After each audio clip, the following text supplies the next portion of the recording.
What's up, my mini makers? Welcome to another episode of Tiny Tim's Minis. For those of you that do not know, I am Tim, and on this channel I take big things and I make them small. Simple as that. This video I asked my subscribers what I should make, and they responded with Reptar. I initially was going to do the caterpillar from Alice in Wonderland, but I was like, you know what, let me ask my subscribers, see what they think, and they responded with Reptar, and I'm really excited and really happy with this build. It came out super cool, very nostalgic. If you watched Rugrats as a kid, comment down below.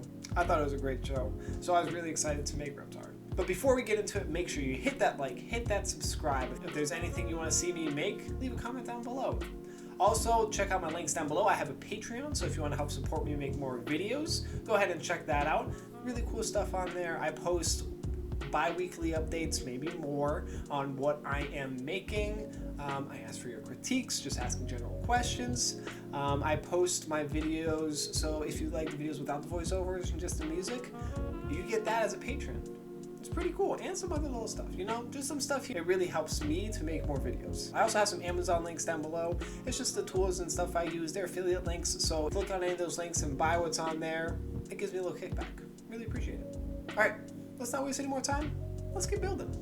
So for this build, I was going to use an armature, but I decided against it. I also could have used some aluminum foil, but I was like, I want a bit more control over the proportions and the size, because I'm not used to using aluminum foil. I haven't used a lot of it in the past. So I was like, I'm just going to suck it up and use just a bit more clay than I want to, and that's what we did.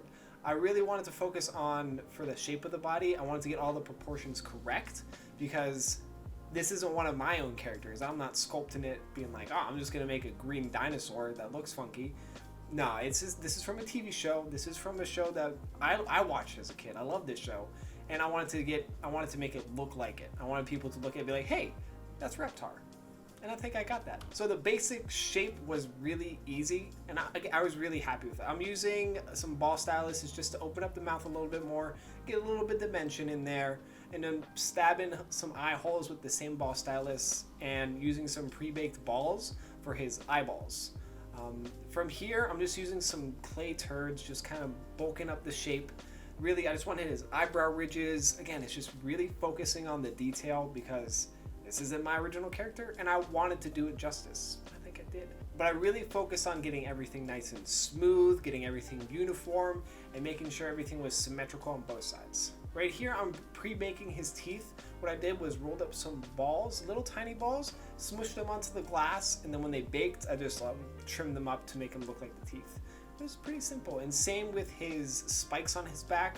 I made little tooth-shaped clay circle oval things and just carved the detail in it on top of the glass, so that when I baked it, all I had to do was scrape it up, good to go, and I didn't handle it too much, so there's no fingerprints. It's a win, and it came out really nice. I did just stab them in there, put a little bit of liquid Sculpey on there, stab them in, and they're set. I don't have to worry about them falling off. And I did the same with his teeth. It was a little time, it was like tedious work. That's why I'm doing this. You don't want to see me do all that. Look at that. It's a lot of teeth. And then I pre-baked him, and then we're working on his legs. It took me a long time, to get his legs correct. It took me I think it was at least an hour for me to make sure because I kept looking at him like, the legs are wrong. Redid the legs. Legs are wrong. Redid the legs. And then his feet were pretty easy. How I do my hands is I make a hand shape, and I just cut out the individual fingers and I roll them out. And that's what I did with the feet. And I was really happy. I did some sculpting, just I added a little bit of clay. Obviously I did that some sculpting, silly. But I added a little bit of clay on top of the toes just to round them out. Just, again, try to make it as close to the original as possible. And to really make sure that his feet stay on, I put some bamboo skewers into the leg and then attach the feet to the bamboo skewers.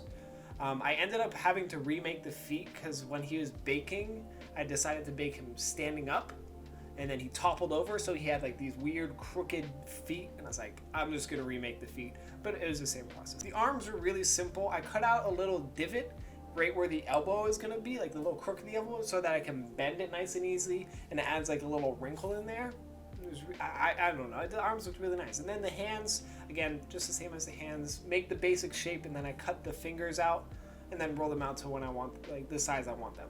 And then I had a bunch of leftover spiky bits from my D&D monster, and I used those as his fingernails. And just gave him a little pedicure. Just stabbed him right on in there. His hands were done. For the base, I gave myself an hour to make the base. I've been on a time crunch with like work and my dog and just everything. I just have like not a lot of free time right now. So I was like, you have an hour to make the base. And that's what I did. I was like on a game show here. I'm making like a destroyed city. I'm using some poster board. I cut out the middle because I could have used the cork on there as the ground, but I decided to add some extra cork just to raise it up a little bit, just because it was a little too deep. And then I just decided to scuff it up a little bit. And from here, I took some more poster board and I just cut it into general shapes of buildings. And then just to make them look destroyed, like they came, like he was fighting another giant monster, and then they destroyed this city. And that's what I was going for. And I think it came out really cool. I also didn't want the focus to be on the city. I wanted the focus to be on Reptar. So with the paint job, it was kind of muted just because like the color on Reptar is just so bright and vibrant. But I was really happy with how the city came out. This is also the first time I'm using something that's not clay. It's like, I don't remember the last time, like what build I had that I wasn't not using clay. But I did the same on the other side of the street. This one was just a little bit shorter because I wanted there to be like a little frame for him so that when you look at it like from the side, like you're seeing like his side, like he's destroying the city. From the other side, like you're looking through the windows and it looks kind of cool. Like you're inside the building and he's coming through and destroying it. Oh, I thought it was pretty cool. And I took a bunch of extra poster board that I had and then just glued it all around, like add rubble on there. The paint job was pretty easy. I started off with a base coat of black and then mixed up the green and just layered it on top. It was a lot of layers. I think it was like about 5 or 6 layers of this green before it was solid and creamy. Like it looked good. I had to mix this green up from just from a bunch of different colors, as you do with colors. And I'm really bad at mixing colors, but I think I got the green down. And then for his spikes, I was lucky I just had a pale blue line around and it matched it perfectly. And it's just like, again, a couple layers, just because, I don't know, it was like thin paint, cheap paint from the dollar store, but it looked perfect. Like the blue was amazing. And then same with the teeth, like for the tongue, I used the purple that I had for the D&D Mezzoloth. I used that one, I used this shell, and I was like, I'm glad I have this purple line around. And his eyeballs, again, I had a nice orange line around. Like they're pretty basic colors, like they're kind of pastel looking. The color palette's wonderful. And then to finish him off, his little eyeball slit, and I added like a little dot of white just to add like a little reflection in there. And I was really happy with this paint job. Like he looks good. I also added a little bit of highlights off screen, just some lighter greens, and then just a little bit of like browns and blacks, just to scuff him up a little bit, just so he blends in a bit more with the buildings. For the buildings, it was a base of Mod Podge and black paint, and then a black paint on top of that, and then a dry brushing of gray, then dry brush some colors on top of there. I did some reds, I did some greens, did some blues. Again, I didn't want it to be too like overpowering. I wanted Reptar to be the focus of it, and then did a black wash on top of those just to like kind of blend everything together, make it look dirty, like it's just been destroyed. And then I finished everything off with a white dry brushing, and I was really happy with it. I think it looked cool. For an hour, that looks great. We got everything sculpted, we got our base made, we got everything painted. I'm really happy with how it came out. Let me know what you think in the comments. All right, let's get to those glamour shots.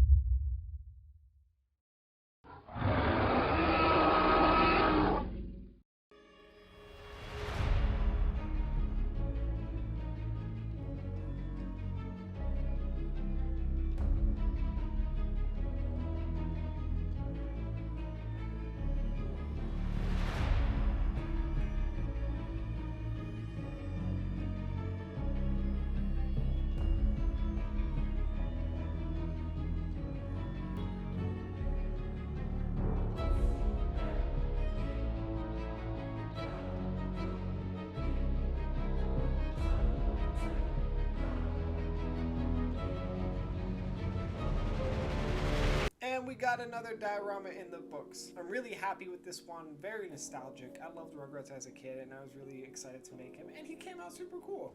I didn't glue him down, so he's movable, so I can just have him on my desk, which is really fun. Before you go, just make sure hit that subscribe, hit that like. It really helps me out. Leave some comments, boost me up in that algorithm. I really appreciate it. I think that's it. Check those links. Patreon, Amazon affiliate. You know the deal. All right, I'll see you next time with another miniature. See ya. So hear me out. I think Netflix, they should do a show that is like sculptors, diorama makers, miniature painters. They should do like competition where they group them all together, right? And then they have to make this really cool diorama. And I think that the host should be the Nerdforge lady.